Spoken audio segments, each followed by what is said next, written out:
तो गाइज आज ଯେତେବେଳେ ମୁଁ ଗୋଟିଏ CS ଖେଳୁଥିଲି ସେତେବେଳେ ଦେଖିଲି ଆମ ଟିମ୍ରେ ଗୋଟେ ସ୍ନାଇପର ଆସିଛି। ତାପରେ ଦେଖ ଗାଇଜ ତାର ସ୍ନାଇପିଂ ଦେଖ। ତାପରେ ଯଦି ତୁମକୁ ତାର ସ୍ନାଇପିଂ ଭଲ ଲାଗିଥିବ ତାର ଲାଇକ୍ ଗୋଟେ କରିଦେବ ଭାଇ, ସବସ୍କ୍ରାଇବ୍ କରିଦେବ ଭାଇ, ପ୍ଲିଜ୍ ସପୋର୍ଟ କର ଭାଇ।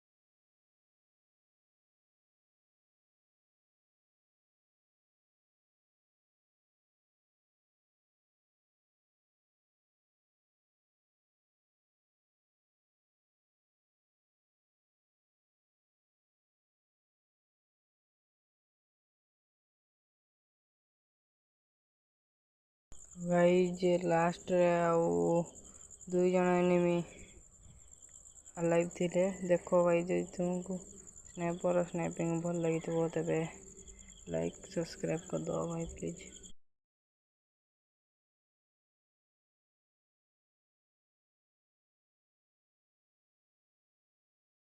ତ ଭାଇ ଦେଖ, ଯଦି ତୁମକୁ ଭଲ ଲାଗିଲା ତ ଲାଇକ୍ ଗୋଟେ କରିବ ଭାଇ।